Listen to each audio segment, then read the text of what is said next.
You're listening to the IFF TV podcast.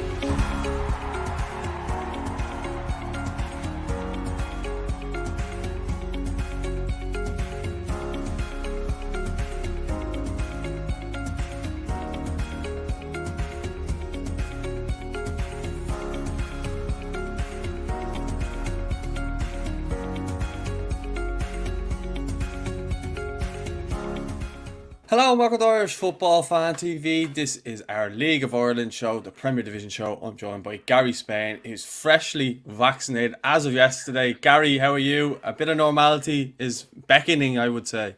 Yeah, it's great. I was out in City West, as you said, getting my jab yesterday, and it's great to see, and a great feeling of hope and normality starting to come back. And hopefully we'll be back at matches. I mean, we'll see fans at games and see a bit of an atmosphere. And there's certainly a lot more goodwill. People are feeling, I get a sense anyway, that people are feeling a lot better about things. And better times ahead, hopefully. Yeah, please God, we can start getting fans into grounds because, you know, even kind of being out at the weekend and stuff like that, it is starting to kind of get that feel of there's a little bit of normality creeping back in, and, you know, with football back, kids are back, adults are back playing and stuff now. So with a bit of luck, obviously there was fans in the FA Cup there the other day, which was great to see when Leicester won the FA Cup and the fans were able to enjoy it with the players and stuff like that. So hopefully we can replicate maybe something, maybe not to that magnitude, of course, but maybe something soon and have fans back in grounds. Watching the playoffs last night as well, it was great to see fans at the games. And even though there were very small numbers and they were well spaced out, they still generated a bit of an atmosphere. And as you said, the FA Cup final on Saturday it looked really great, you know, even with the small number of fans. Yeah, well, let's talk about fans because there was a bit of a ruckus over the weekend with the Shamrock Rovers game. You know, it was a 1-1 draw. Will Patchen gets a penalty, and then Rory Gaffney gets a goal that, you know, pretty much the internet was fuming about. I mean, the throw-in gets taken about 15 yards up the field by Liam Scales after the ball goes out. There was two balls on the pitch, and then the throw-in was taken much further up the pitch, and then they got their goal, and nothing was really said from the referee point of view. I know Rory Higgins after the game was raging, as you would be. And then there was 2 red cards towards the end of the game, 2-second yellows for Sean Hoare and Daniel Lafferty, obviously, of course, former Shamrock Rovers man as well. So there was quite a bit of drama at this one, and, you know, Derry taking the lead as well, I suppose, with a bit of a shock, and they will definitely feel aggrieved that they came away from there with a point. They probably thought that they could have won it, but before the game they probably would have bitten your hand off for a point, though.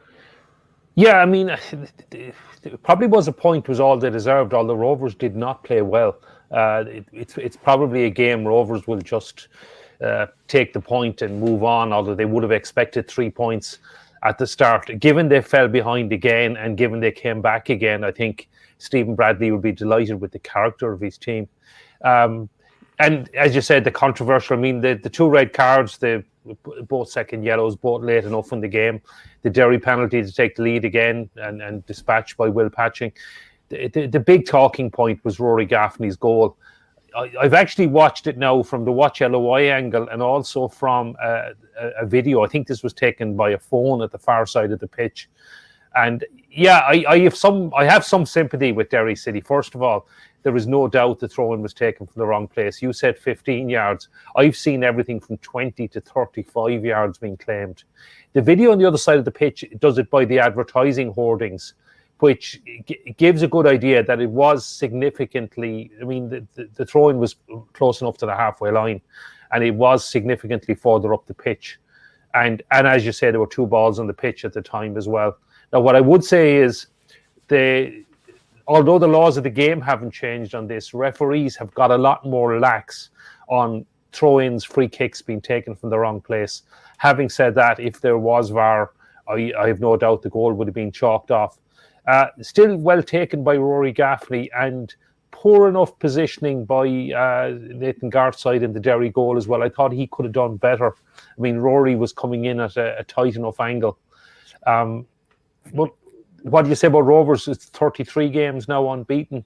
They're still not firing in all cylinders. They're still not looking like the Shamrock Rovers of last season.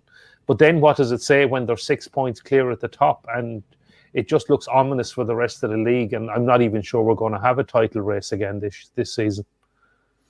Yeah, I think that's the thing, though, isn't it? That, you know, the fact that they're still not playing particularly well. I suppose if you're comparing them to last year, where they were fabulous to watch, and but I don't think Stephen Bradley will care because they're still winning games. I think he would care if they were playing bad and not getting results, kind of like Dundalk at the moment. But the fact is, they are playing badly. Well, not terribly, but they're not playing as good as last year. But they're still getting the results. Again, they're still, for me, they still seem to be getting used to each other.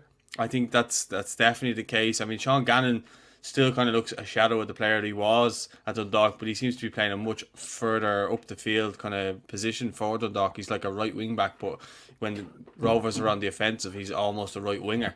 That's how high up he's playing. So I think they are still kind of getting used to each other. It would be interesting to see when Richie Towell comes in. He's obviously been confirmed there last week. So it would be interesting to see when he comes in and how he can fit in with the likes of Graham Burke and Dan Mandreo, because, you know, they kind of like to pick up different pockets of space. It would be interesting to see will they be getting in each other's way, because at the start of the season, Mandreo and Burke were kind of doing that. They were kind of getting in each other's way because they were kind of similar minded in terms of they wanted to drop deep, try and get touches of the ball, because they were probably getting frustrated that they weren't getting touches of the ball. But Mandreo's gone on to have a brilliant start to the season so far. Maybe not as involved as he'd want to be the other day, but in terms of the game so far, he's been a brilliant signing for them. You know what you're going to get with Graham Burke and so on. But I think from a Derry point of view, they could take a lot of positives. Bad that goal, they could take a lot of positives from this, you know, going to Tallaght Stadium, taking the lead, and then maintaining the draw at the very least, you know, because Shamrock Rovers, we know they're relentless in their approach to, especially towards the end of the game, to get late goals. Now, obviously they scored in the 56th minute, but they didn't score anything after that. So, in fairness to Derry, they showed a bit of resolve to see out the result. Yeah, it's a couple of points there. The first thing, I mean, I think Stephen Bradley will be delighted with the character of his team. And it is a real sign of champions when you're not playing well, you're not at your best, and you're still able to grind out results. And Rovers, 33 games unbeaten, they're certainly well able to grind out and get the results this season. And it's actually ominous and frightening for the league when they do find form, because they probably will very soon, that someone is really going to suffer at the end of that. Yeah, I think Derry will still be delighted. I think when Rory Higgins looks back, he'll be delighted with the point.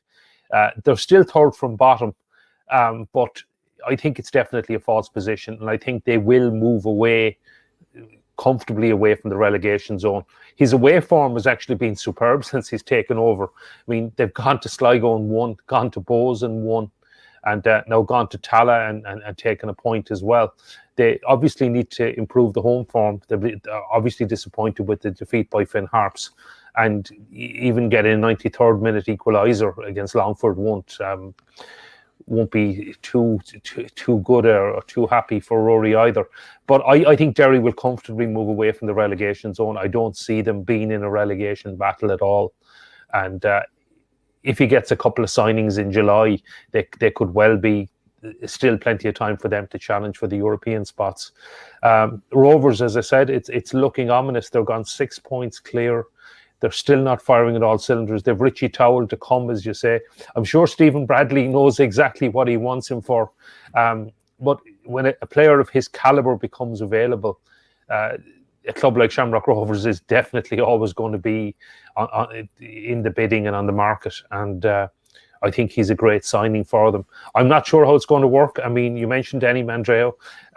He has probably been the signing of the season so far. He's been absolutely superb. It's very much the 2019 player that we saw with Bohs, who looked a real talent, as opposed to the player last season who was probably had some injury issues, was in and out of the side, etc. And he's proved to be a superb signing and chipped in with a few crucial goals as well. But what do we say? The only caveat I would have about Shamrock Rovers' title challenge or the title race, or the only hope we could have a title race, is that come July, Rovers will be heavily involved in Europe. Hopefully, they will win their first game in the Champions League. They will be unseeded, but there's certainly plenty of beatable teams. Just need a little bit of luck in the draw. And if that happens, they're guaranteed at least 8 games in total in Europe, assuming the home and away format is back. And if they can win their first Champions League game, which is absolutely crucial, they're only going to be one more win away from group stage football, which can mean another 6 games. So potentially, Rovers could have 14 games in Europe between now and November. Now, that is an awful lot of football, but they have a huge squad. So even if they do go on a run in Europe, and even if they prioritise Europe, which I would not be surprised if they had a bit of a lead in the league, that they would focus very much on Europe, particularly that first Champions League game. I think that's going to be absolutely crucial. If they get a winnable win, they could be unlucky. They could get the likes of Legia Warsaw or someone like that, but they could. There are plenty of teams in there, such as the Lithuanian champions, etc., that are very beatable. And so that's the only, I suppose, as a neutral looking on. Obviously, I wish Rovers all the best in Europe. I'd really like to see somebody challenge them for the title, and just to make the title race that bit more interesting. And that's probably the only way I see they could take their eye off the ball a little bit. But even if you're looking at the Rover squad and you're looking at the players on the bench, it's just absolutely superb. And if Rovers B were in the Premier Division, if they had quite access to a lot of Stephen Bradley's players, they'd probably be up in the top half as well.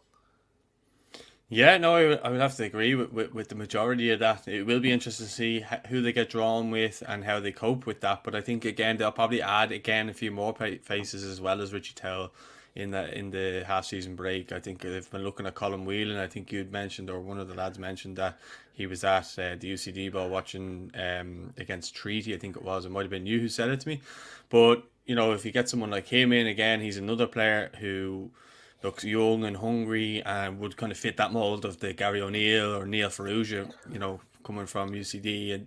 And I know it hasn't worked out probably as well as Neil wanted it to do, but it's worked out quite well for Gary. Neil, of course, will be looking to get back from his hamstring injury, and hopefully he does, because he seems like a great fella. But I think if they can get a couple of players in like that to obviously add to their squad, and then they can maybe prioritise some games in Europe and prioritise some league games, because they obviously have the quality in their squad to do that.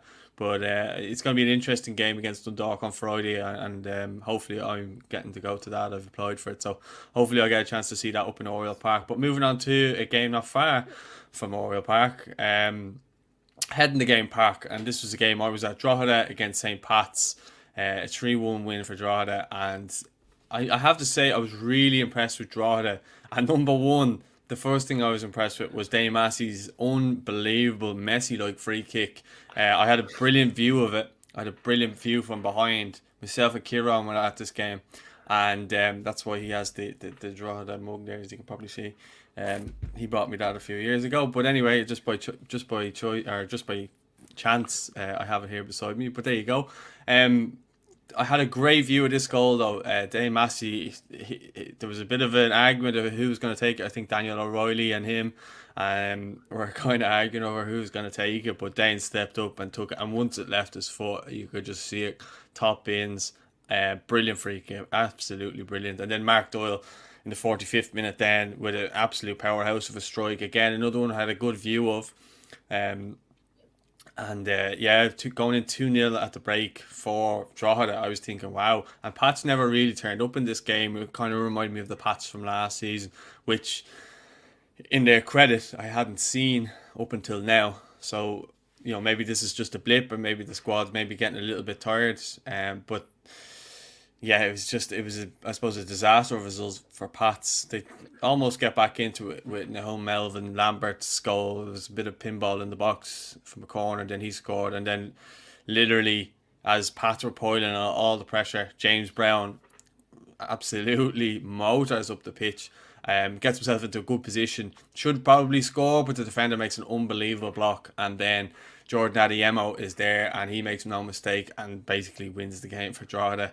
And, again, a really impressive performance by Drogheda, and I know a lot of people have been impressed by how they've bought and the players that they brought in. But I was extremely impressed with Gary Deegan in midfield, who, you know, obviously knew I was a big fan of anyway with Shells last year, probably before the lockdown. And then you had Dane Massey, who obviously scored the free kick. But there was players like, again, I touch on Dan O'Reilly, who didn't really get a kick at Shells last year, and he's come into that Drogheda team, and he's been one of their standout players. He was player of the year, I think, before for Finn Harps before he went to Shelbourne. But I couldn't understand why he wasn't really getting a look in at Shells last year. I think he's a really, really good player. But Drogheda just had this, I suppose, assuredness about them. They didn't look, you know, that bothered by, even when Pats got the goal and piled on the pressure, they were absorbing it. Now it did look like Pats would maybe get a late equaliser, but the fact, the character they showed to go up the other end with James Brown, who another player who's been really good as well this season, and has been getting a lot of plaudits as well. All the fans that were sitting around us, there was people sitting around us, and they were all talking about James Brown and what a great attitude he has and what a great player he is. But he goes up the other end, and then he well, I wouldn't say he created the chance. I mean, he was going for a goal. He was true on goal, but I can't remember what defender blocked it, but it was a great block. And then it just fell to Adiemo, and he just smashed it in. So, from a Drogs point of view, absolutely brilliant. They must be delighted with that result. Probably, again, a massive upset in my eyes. I thought St. Pat's would have comfortably won that game. But at the same time, I was pleasantly shocked, because, you know, I went up there with Kieran, who is obviously a Drogheda fan, so I kind of wanted Drogheda to win for his sake, you know. Yeah, great win for Drogheda, and we've talked about them on this show before, and they've definitely impressed this season. And Tim Clancy has done some job there, and he knew exactly what he was doing in the off season. He signed Dane Massey is an incredible signing, and I imagine Dundalk are probably ruining the fact that they let him go. Maybe they didn't have a choice in the matter. Gary Deegan's a great signing. Ronan Murray's a great signing. They've signed proven, quality, experienced Premier Division players. And that's what you need. I mean, they've come up as champions from the First Division, but they needed to strengthen, because it is a big step up in class. And they've already had some impressive results. And even just getting those draws against the likes of Sligo and Bohs, etc. They hammered Longford. And they started well. I mean, they beat Waterford on the opening day, which gave them a great boost. Not to mind the game, I won't mention the game down in the RSC. But they're comfortably well clear of the relegation zone. They're probably in a battle with Finn Harps at the moment, you could say, for fourth place. I'm not sure how long that's going to last. But it was a really impressive win. Big disappointment from a Pats perspective. I was just talking about the title race. The reason I'm getting concerned that we won't have a title race, it's a second defeat in a row for Pats. Appreciate they've probably overachieved, and I don't think too many people were expecting Pats to challenge for the title at the start of the season. And being realistic, if St. Pat's finish in the European places, it'll be a fantastic season and a great achievement by Stephen O'Donnell. Just the only caveat is, given they've started so well, it will be disappointing for them to have to get those two defeats in a row. And then next up is Bohs, which is a really difficult one. And suddenly you're thinking, God, if that goes wrong, then results are really starting to go against you, etc. So massive game on Friday night at Richmond Park. So, but getting back to Drogheda, it's been a superb start to the season. I think their aim would have been to avoid relegation. It doesn't look like they're even going to be in a relegation battle at this stage. They've already built up quite a gap on what we can call the bottom two. We can go on and talk about the relegation battle later on. But the gap that Drogheda and Finn Harps have built up over those two probably means they won't even get involved in the relegation battle. And then do you start dreaming? I mean, mid-table mediocrity. I think the likes Tim Clancy and Ollie Horgan would have been delighted with that at the start of the season. But maybe they're dreaming of Europe now. Yeah, well, you never know. And look, the players that they've have European experiences. You know, Dane Massey. You even say Gary Deegan, because he's been up and around there with Bohs and previously, stuff like that. So they have players there that they just have this know-how to get results, and that's when you're coming up, I think that's massive. I think that when you're coming up to the Premier Division, and they have some young players in that squad as well. Don't forget, like if you think about it, and the young lads, the keeper in goal, then you had Adeyemo came on, scored the goal. So they do have young players in that squad. Obviously, dealing with the players that they have there as well. You've players like Dinny Corcoran and stuff like that who hasn't really got a look in so far. I don't know what the effects of that injury he got. Is still maybe he's still maybe coming to terms or coming to fitness on that. I haven't really seen him. But you've got Ronan Murray and stuff like that. So they have, and I can't stress it enough how well they've bought to help them get to the position that they're in now. And it was a smart move by Tim Clancy, and it seemed to suit the players and stuff like that. Gary Deegan, again, he just has that know-how, sits in the midfield, and he's telling everyone where they should be, what their role is, and he's just covering everything. You have Dane Massey, who's constantly talking to the defence. Dan O'Reilly, I know he's not the most experienced, but he just has this calmness on the ball, which I think for a team like that coming up, they just need some players like that. Like Waterford are a prime example of what you don't do coming into this league. I know they've been up for a few seasons and stuff like that and nearly got Europe last year, but what they didn't do is they didn't buy any experienced players to come in at the start of the season. And now they're kind of left with a very youthful squad with probably two experienced players in Oscar Brennan and Brian Murphy. And they're struggling because when they don't play, they don't have these players who have that know-how to get results and get them over the line in games. Like, for example, when Pats were piling on the pressure and then one counter-attack, bang, 3-1, game over. That's it. And that's huge credit to Drogheda for that. And if I was a Pats fan, I would be raging because they just never got going in this game at all. Yeah, I'm just looking at the league table here. I mean, Drogheda are... they're in fourth place. They're 3 points behind Sligo. They're 10 points ahead of Waterford and 9 ahead of Longford. Now, I appreciate there's only 11 games gone, but that's a massive gap for the likes of Waterford and Longford to make up. Not to mind all the other teams you got to get past in between. So a couple more wins and you're thinking they're going to be well clear of this. And as we know, fourth place could well be European football if one of the top three wins the cup, which normally is the case. Normally the FAI Cup winners these days does come from one of the top 2 or 3 clubs. So who knows? I mean, it's in their hands. And I mean, and a point behind Drogheda are Finn Harps. Now, what I would say is 2 points behind Drogheda are Bohs, who are well used to qualifying for Europe and just finding form. So we can go on and talk about them later on. But what can we say about the start Tim Clancy's made? It's been absolutely superb. He's found some players, the likes of James Brown, as you mentioned, who certainly has been a revelation this season. But again, it's a lot of the older, more established, experienced, quality Premier Division players that are making the difference in this. And you've mentioned them, Paul, the likes of Gary Deegan, Dane Massey, Ronan Murray, etc. And hats off to Tim Clancy and to Drogheda. Yeah, well, look, if Drogheda continue going the way they're going, they could well be on a European adventure. But let's move it on then to their arch rivals. They obviously played Finn Harps up in Finn Park.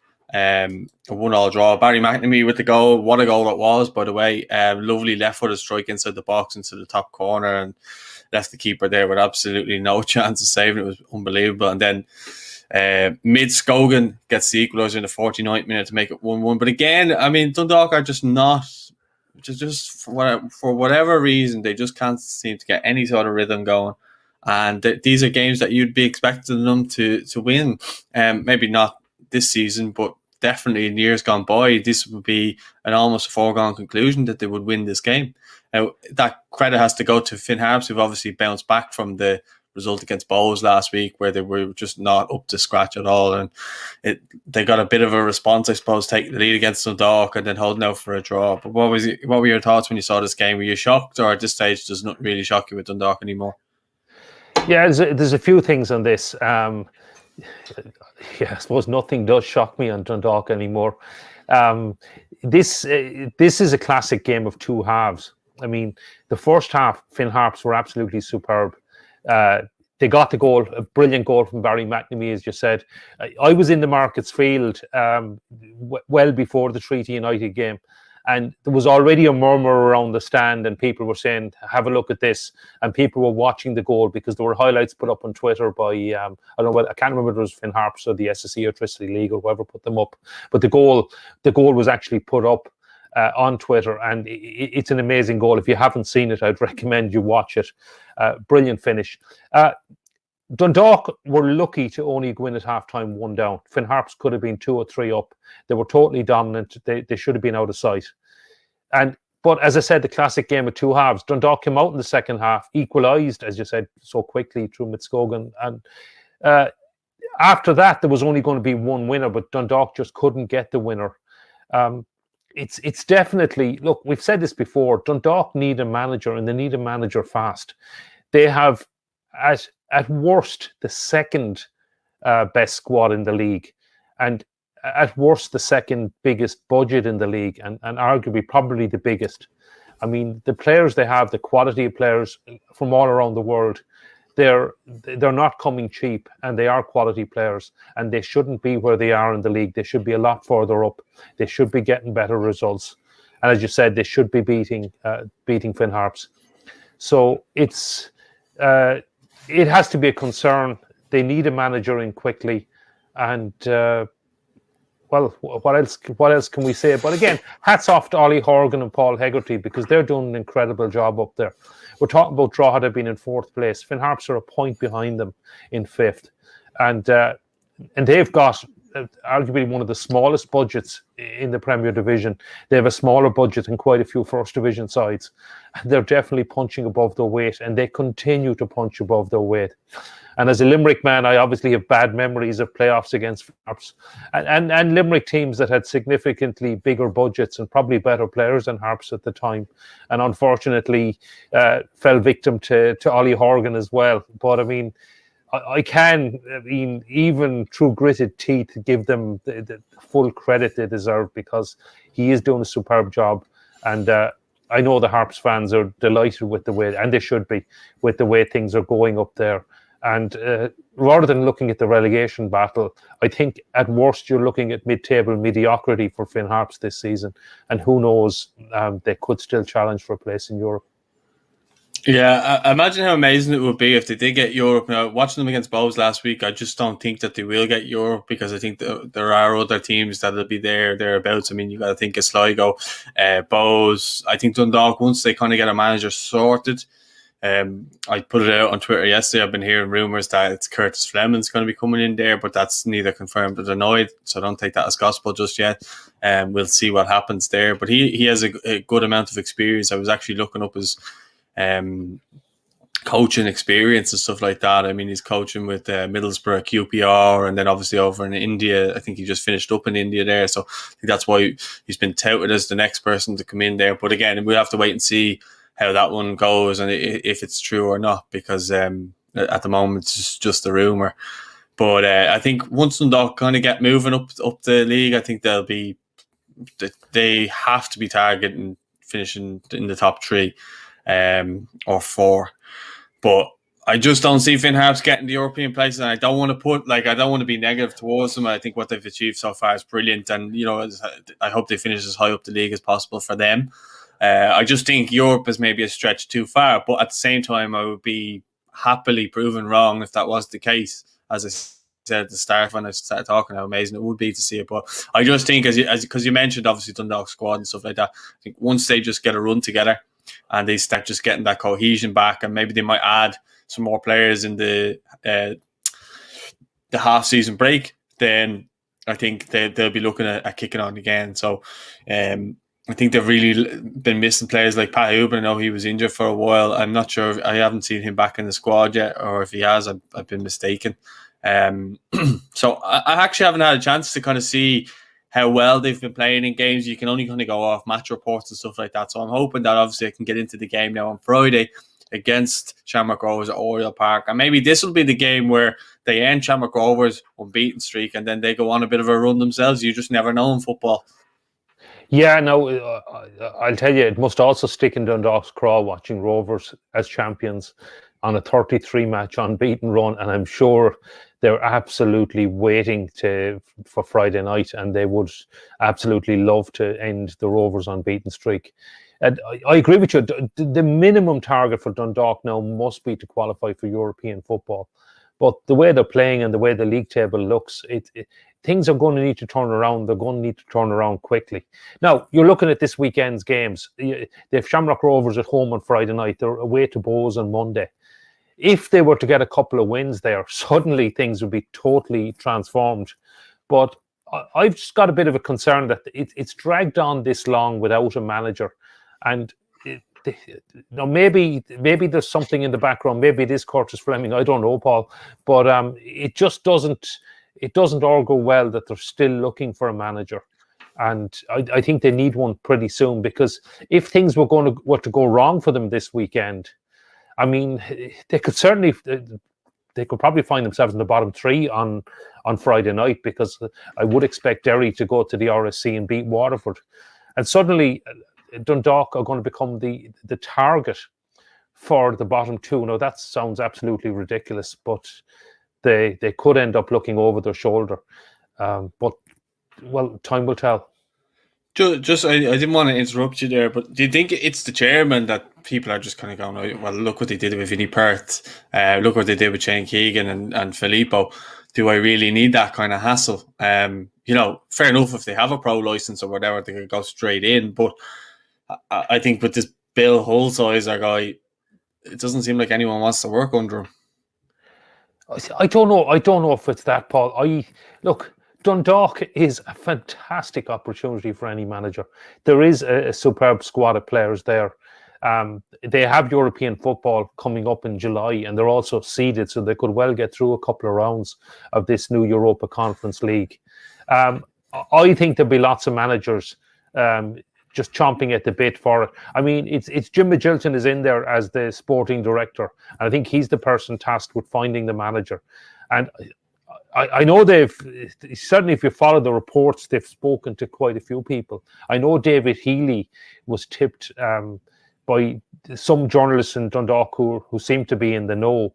And unfortunately, it looks like he's signing a new contract at Linfield at the moment, or that's the latest word out of Belfast. So I think he would have been an excellent choice. So maybe they've just been knocked back on a couple. As you've mentioned Curtis Fleming, I hadn't heard that anywhere else. But it is a very attractive job, and I don't think. Look, I've read some of the stories about Bill Holsizer, but I wouldn't be that too concerned. If you get in an experienced manager, he'll be well able to deal. Look, there's been plenty of chairmen in League of Ireland football who have, let's just say, have been a bit eccentric or everything. And in fairness to Bill Holsizer, he or his family have put in quite a lot of money into Dundalk Football Club. And I think the Dundalk fans need to be careful what they wish for there, because this is not a case of the Glazers and Manchester United. I mean, the money being invested in Dundalk, there's money being invested in Dundalk, not being taken out of Dundalk. And if Bill Holsizer was to leave, I think Dundalk Football Club would be in a significantly worse place. So I don't think the chairman is any concern to a new manager, but I think the club do need a new manager, and a proven quality manager, as soon as possible. Yeah, well, I agree in some cases, but the fact is, if you're what they seem to be looking for is an up and coming manager who wants to come in.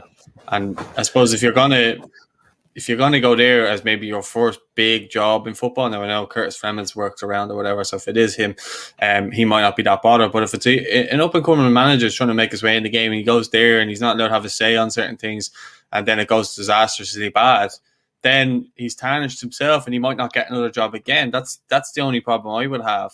And I think that's why a lot of people would be a lot less, I suppose, inclined to apply for it. Now, look, they'll have an endless supply of people, I'm sure, but whether they get the right profile is obviously what they're looking at. And I think that's what Jim Magilton's looking at, as you said. So, look, if they get Curtis Fleming, I think he would fit the bill in terms of what they're looking for. But if it was a really young, up-and-coming manager like a Stephen O'Donnell, who's just stopped playing and came through like that, then I'd be saying I'd be staying well clear of that. Do you know what I mean? I'm just using O'Donnell as an example. He's not linked with the job or anything like that. I'm literally just using him as an example of a player because there's some good young managers in the league right now coming through. Darragh Doyle at Longford, Stephen Bradley at Shamrock Rovers, O'Donnell, Tim Clancy. There's a lot of good young managers of that, that kind of mold coming through. And any of that age group and see that as a job, I don't think they'd be as inclined to go for it just right now. Whereas obviously it would have been a different proposition when Vinnie Perth left originally. Then it was like seen as a really, really, nice job to go into. But just right now, there's a lot of negativity surrounding. I think the protest is this week as well, isn't it? So there's just a lot of negativity at the moment. So if I was a young up-and-coming manager, it wouldn't be the place. But who am I to say or to judge? That's up to them, So that's just my take on it. And another possible name is Keith Long, but I actually don't think it's a young and up-and-coming manager Dundalk need at this stage. I think they need an experienced head. And if Jim Magilton, actually the sporting director, somebody who's got plenty of managerial experience across the water with the Northern Ireland under-21s, etc., someone like him actually would be ideal. Now, I presume if he doesn't want it, then someone of his ilk, and I'm sure he's a lot of contacts in the game, because Dundalk have a pretty experienced squad. They have a multinational squad. And I think it would be a very difficult task, given the issues there, for a young manager to go in there and try and make a name for himself. I think they need an experienced head, somebody to go in and to transform this squad. And it wouldn't take too much. If you're an experienced football manager, you've been around the block, I'm sure you'll mould that group of players into a pretty formidable outfit. And because it's a good dressing room, like the players that they have too, just to add to your point. Yeah, they've got some very good players. And if you just get them organised and playing for each other, I'm sure they'll move well up the table, because I'm saying at worst they're the second best squad in the league. And I don't want to say any more than that, because I think Rovers fans would probably be screaming at me and say, look at the league table. And Rovers, anyway, let's not go there. But Dundalk are well capable of stringing a run of wins together. And at worst, I think it's too late for them to challenge for the title, but they can easily finish in the European places. And I think that's the minimum requirement for any manager coming in. But I think they need an experienced manager, and they need one quickly. Well, guys, let us know your thoughts on that in the comments, and who would you like to get in if there was someone that you had a choice of who you could get in. Let us know who you would choose if you're a Dundalk fan, or maybe you're just a neutral and you'd like to see this manager at that club. Then, we were speaking there about moving up the league and getting a couple of wins together. Bohs have done that now, and they're starting to show, I suppose, signs of last season, and they're starting to get their act together. Goals from Liam Byrd, a nice left-footed finish, and then Ali Cute with the goal again after following up from his double last week. So Liam Byrd seems to be really finding his feet now at Bohs. We spoke about them replacing those attacking players that they have, and he seems to be a really good sign and a good fit for the club. And obviously Ali Cute as well, coming in from Waterford, who was impressive for Waterford last season as well, and he's came in there and kind of come into that midfield. I suppose in some ways, I'm not sure how much was expected of him coming in originally, but he's really starting to kind of show signs that he's a really good player. And Bohs, as I say, climbing up the table, 2-0 win at Bishopsgate. Longford, another defeat for them. But again, I don't think Longford would be too disheartened by results like this. I think at the start of the season, we're talking about Longford, and to be looking at games like this where they probably go, okay, we'll probably take a hit there, but we need to, make sure that we're, firing on all cylinders when we're coming up against the likes of the teams that are around us. Maybe, your Waterfords and that. I don't even know who's kind of around them at the moment, because the league table is constantly changing. Bohs would have been around them a couple of weeks ago. Now they've shot up with a couple of wins, and, Drogs are gone up again with a nice win there, and Finn Harps again getting back up with a draw there. So at the moment, it's kind of that type of season where everyone's kind of beating everyone. But from a Longford point of view, I think they're coming up against a Bohs side that are starting to show a lot of strengths like they did last season. Yeah, it's a couple of things. First of all, Longford, they're second bottom, they're 1 point ahead of Waterford. And I cannot see Longford catching any of the teams above them. I just don't think it's on. They've now gone 10 games without a win. They won their opening match against Derry City, and they haven't won a game since. They have picked up some crucial points, as you said. decent draw with Dundalk, but they were 2 up. They were a goal up on the Brandywell in the last minute of added time and unfortunately conceded a goal. So there'll probably be disappointment they haven't picked up a few more points. Having said that, Longford with a surprise packet to even get promotion last season. It was quite an achievement for them to get up during the playoffs. They've got a pretty small budget, probably one of the smallest in the Premier Division, and smaller, as I said, than a lot of the First Division clubs as well. So they're probably motoring along nicely. They will be targeting Waterford's visit to Bishopsgate in a few weeks. They were a bit unfortunate to lose in the RSC, although Waterford will consider it a great win, considering they had 10 men as well a couple of weeks ago. And it's those kind of games will be crucial. But I can't see Longford finishing any higher than where they are at the moment. And I suppose if you offered them the relegation playoff, they'd probably bite your hand off and take their chances in it, because as battle-hardened Premier Division side, they will be fancied in that playoff, or they will be certainly very difficult to beat. Getting back to Bohs. So we said this about Bohs every year. Keith Long is doing an incredible job there. Every year he loses his best players. And this year was no exception. I mean, you take the front three, we've talked about them, Andre Wright, Denny Grant and Chris Twardek. He lost the three of them. They were the stars of last season. Lost Dan Casey as well. And yet again, he's finding players. Ali Coote was a great signing. He was probably one of Waterford's better players last season. Liam Burt, as you say, he brought him in from Scotland. He seems to be from Celtic, did he? I'm not sure what club he came from, but he used to play with Celtic anyway. From his Instagram, okay. I saw pictures of him at Celtic. Yeah. Okay, he seems to be come from nowhere. From what I hadn't heard of him. No, I must admit that. Yeah. And until Bohs signed him, and he's scored quite a few goals lately. He's proven to be a superb signing. Ross Tierney's playing really, really well for them as well. And they have Dawson Devoy, who is still coming through as well. It looks like quite a talent. So Bohs hadn't made a great start to the season. They've certainly turned things around. They're just behind Drogheda and Finn Harps in the battle for fourth at the moment. And you have to think Bohs will probably be the favourites to finish ahead of those two. A crucial weekend coming up for Keith Long now, because they're on a good run. They've got some very good results. But they go to Richmond Park to face Pats on Friday, and they entertain Dundalk on Monday. And this time next week, you're looking at the league table, looking back over those two games, we could have different views. But at the moment, it's onwards and upwards for Bohs, because they seem to have found form. The new players seem to have bedded in well.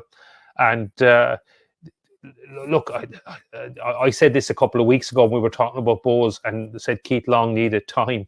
And I thought he might have needed a bit more time than this, but he already seems to have turned it around very quickly. And so what can I say? Just hats off. And the only negative for the Bohs fans is that because they've been overachieving now for a number of years, given the budget they have. But the only negative for them is their bitter rivals are top of the table, clear in the league again. And it must take some of the gloss off their superb season to see the only team ahead of them last season was Shamrock Rovers. But well done, Bohs, and it will be a very, very interesting weekend for those games against Pats and Dundalk. Yeah, just on obviously Bohs there, and just with the fact that you're saying there about Keith Long and stuff like that. He had mentioned that they have been playing good football. It's just maybe sometimes results hadn't gone their way, or you think back to the Finn Harps game where they gifted them a goal, and then it was kind of Finn Harps just sitting back and kind of taking the result there. So there's been games like that where I think maybe you just see a scoreline and you don't see the performance, but obviously you're ultimately judged on that. But I think he was quite confident in the fact that the lads at Bohs had been playing quite well. It's just maybe it just wasn't quite ticking. And the fact that Bert and Coote seem to be good mates because they're both Scottish. I was at the game last week, and when I pulled Ali Coote over for the interview, Liam Burt was kind of giving him a bit of stick, and then they kind of noticed that they were quite good mates, and obviously the Scottish accent and stuff like that. So I think that will obviously help the two of them settle into that club as well. So it seems as though it's going quite well for them. Again, you just kind of take it week by week, I suppose, at the moment, especially with COVID, because you just don't know what way results will go.